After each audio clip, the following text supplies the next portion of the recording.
Hello po, ako po pala si Joy. Yung nirekomenda po ni Ate Alicia na mamamasukan po sa inyo. Ah, ikaw pala yun. Ako pala si Rhea. Mabuti naman at nakarating ka na. Ilang taon ka na nga? 19 years old po, Ma'am Rhea. Huwag mo na akong imam. Kahit Ate Rhea na lang. Masyado namang formal. Sige po, ate. Yan. Joy, may alam ka naman ba sa gawaing bahay? Hindi ka naman ba mahihirapang makapag-adjust? Opo, mahusay po ako sa mga ganyan. Tinuruan po kasi ako ni nanay nung nabubuhay pa po siya. Namasukan na rin po ako sa pinagtatrabahuhan ni mama, kaya sanay na po ako. Bakit ka ba umalis doon? Malayo na po kasi sa tinutuluyan namin. Kaya naghanap na lang po ako ng ibang mapapasukan. Okay. Ibig sabihin pala, batak ka na pala sa trabaho. Opo. Actually, magaan lang naman ang trabaho mo. Hindi naman ganun kabigat. Pero dahil nga may trabaho kami, hindi na rin namin maasikaso. Magluluto, maglilinis ng bahay, at aasikasuhin lang sina Kuya Carlos at Edward. Kapag papasok naman sila, ihahanda mo lang ang mga kailangan nila. Kaya mo ba? Opo, kayang-kaya naman po. Ate Rhea, nasan na po pala sila? May pasok sila ngayon. Mamaya ipapakilala kita. Kaidaran mo lang pala ang anak ko. Kaya sure akong magkakasundo kayo. Sana nga po. Halika, sundan mo ako. Ituturo ko sa iyo yung kwarto mo.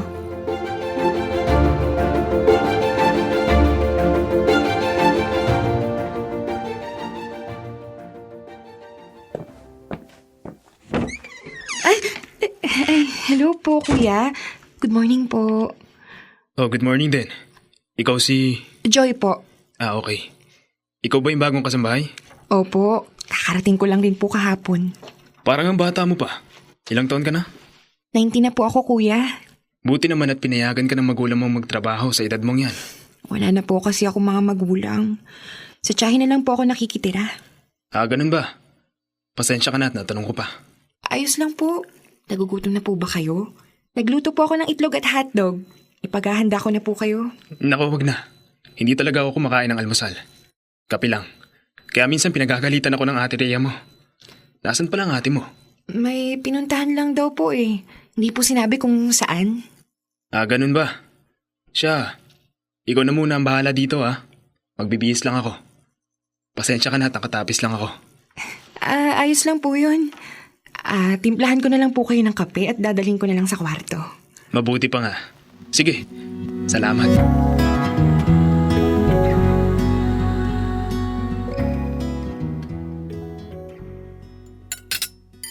Oh, Joy, sumabay ka na sa amin kumain.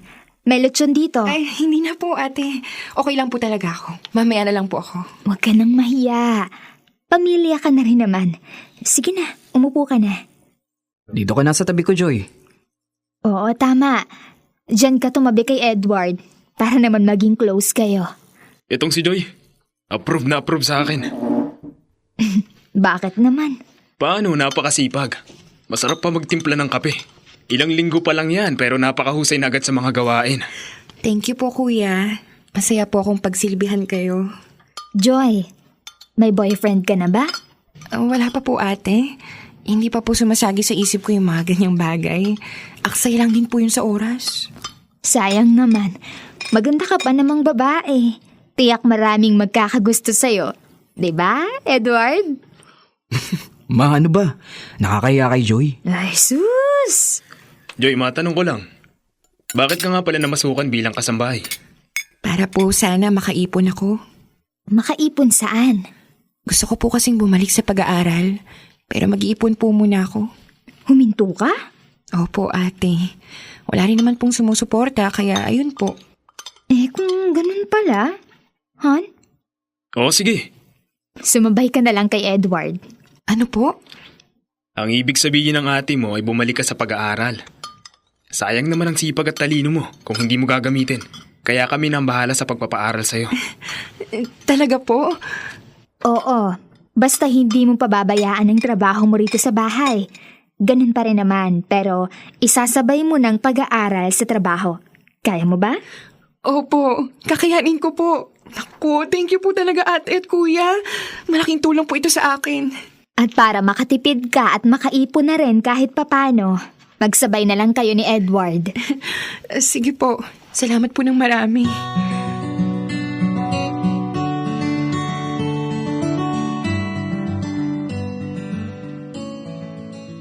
Dear love, masaya ang makatulong. Kahit na hindi naman namin responsibilidad na pag-aralin si Joy, napag-isipan naman namin mas makakabuti ito. Wala naman sigurong masama na magpaaral sa hindi kaano-ano. Tutal, hindi na naman siya iba sa amin. Parang pamilya na rin ang turing namin sa kanya. Lumipas pa ang mga buwan, mas naging komportable siya. Naging malapit din siya sa aking anak, lalong-lalo na sa aking kabiyak.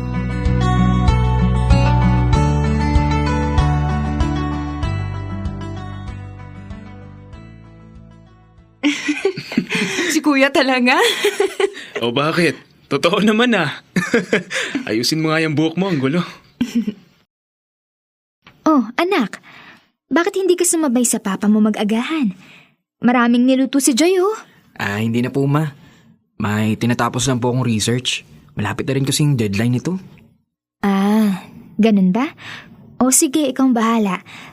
Talagang close sa si Joy at si papa mo, ah. Grabe yung tawanan, no? Opo. Madalas na nga po sila nagkukulitan eh. Parang si Joy na nga po yung tunay na anak.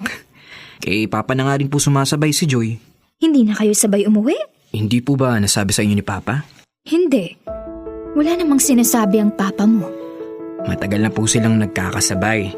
Madalas na po kasi akong ginagabi ng uwi kaya hindi ko na po naisasabay si Joy. Kailan pa nagsimula ang paghatid sundo ng papa mo sa kanya? 2 months ago? Hindi ko po sure, ma eh. Pero matagal na rin po. Ganun ba?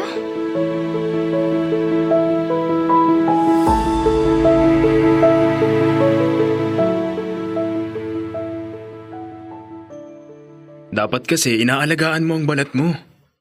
Para hindi magka-sunburn na katulad nito. Tignan mo, ang pangit tuloy tignan. Kulang na kasi yung sahod ko, kuya. Gumagastos pa ako ng pagkain sa school, kaya hindi na ako nakakabili ng sunscreen. Hayaan mo, kakausapin ko ang ate mo para dagdagan ang sahod mo at bigyan ka ng mga cream. Han? Pwede mo bang kunin yung foldable ladder sa may bodega? Masyado kasing mabigat, may aayusin lang ako. O sige Han, Joy, maiwan na kita. Sige po, kuya. Joy, Ate, bakit po? matagal ka na palang hinahatid sundo ni Carlos? Opo, ate. Hindi na po kasi ako na isasabay ni Edward. Pero bakit hindi mo pinaalam? Joy, asawa niya ako. Kaya may karapatan akong malaman kung ano yung ginagawa ni Carlos. Sorry po, ate. Nakalimutan ko lang pong banggitin sa inyo. Tsaka bakit ganyan ang suot mo? Masyadong maikli. Pasensya na po, ate. Nakasanayan ko na po kasing magmaikling suot sa bahay. Medyo mainit po kasi. Mabilis po akong pagpawisan. Joy, hindi naman sa pinapakailaman kita sa mga gusto mo. Alam ko naman na komportable ka na dito sa bahay. Ang sakin lang ay babae ka pa rin at hindi mo kami kadugo. Iwasan natin yung mga bagay na sisira sa maayos na pakikitungo ng pamilya namin sa'yo. Opo, ate. Pasensya na. Sige.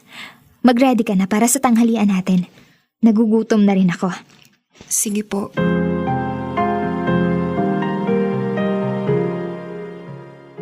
Dear love, habang tumatagal, mas napapansin ko ang kakaibang tinginan at senyasan na Joy at Carlos. Kaya mas lalo kong nagduda na may mali at kakaiba sa dalawa. Gusto ko mang isiping sadyang close lang sila. Pero iba talaga ang kutob ko.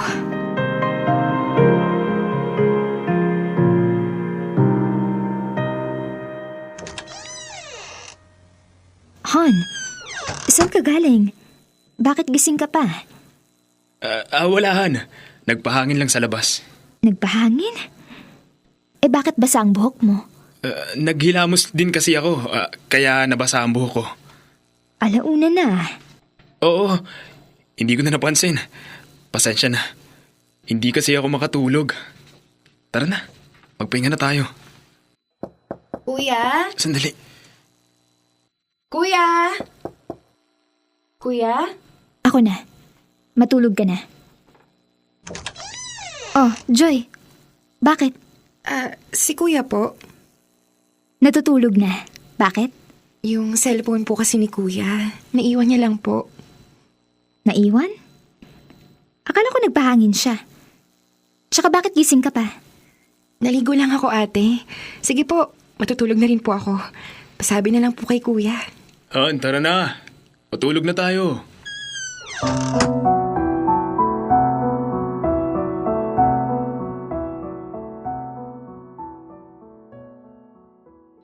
Han, pahiram nga muna ako ng charger mo. Nasira na yung akin.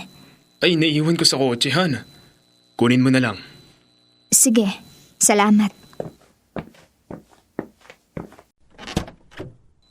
Ano tong box na to? Bakit may kondom sa kotse ni Carlos? Para kanino to? Han! Nakita mo? Oo, eto na. Nakuha ko ng charger mo.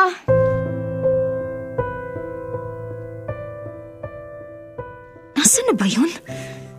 Nakita ko lang yun dito. Hindi yun pwedeng mawala. Oh, ma. Ano ba yung hinahanap mo?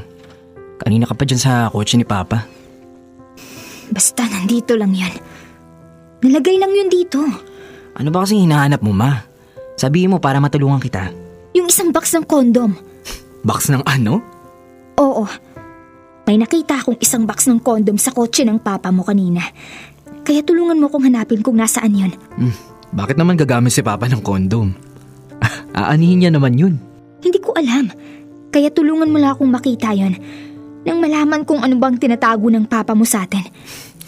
Baka naman namamalikmata ka lang, ma. Edward, kunin mo yung susi sa kwarto ni Rhea. Bilisan mo. Para saan? Basta! O sige, ma. Kukunin ko na.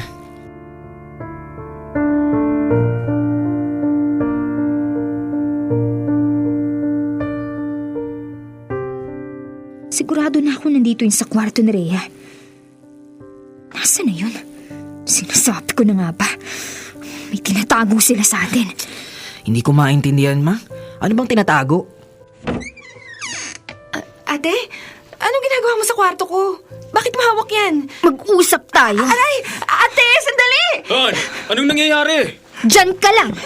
Mag-uusap tayo mamaya. Halika. Ate, ano bang meron? Joy, umamin ka. Kay Carlos ba galing ang kondom na nakita ko sa kwarto mo? Ate, Joy, sabihin mo. Anong meron sa inyo? gusto ko si kuya. Gusto po namin ng isa't isa. I'm sorry, ate. Patawarin mo ako. Mga walang hiya! Ang kapal ng mukha mo! Joy, pinagkatiwalaan kita! Pinag-aral kita! Itinuring kita bilang isang anak. Pero bakit mo to nagawa? Ate, patawarin mo ako. Mag-impake ka na. Dahil ayaw na kitang makita.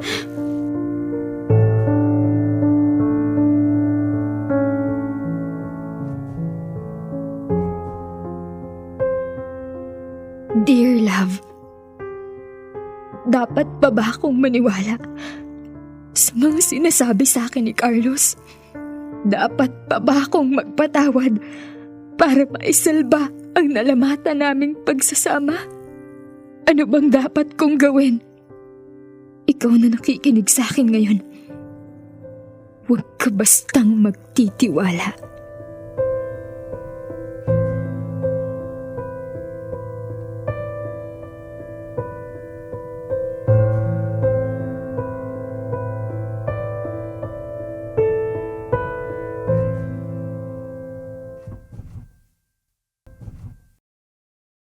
Kailangan pa bang i-memorize yan? Love Radio. Basic!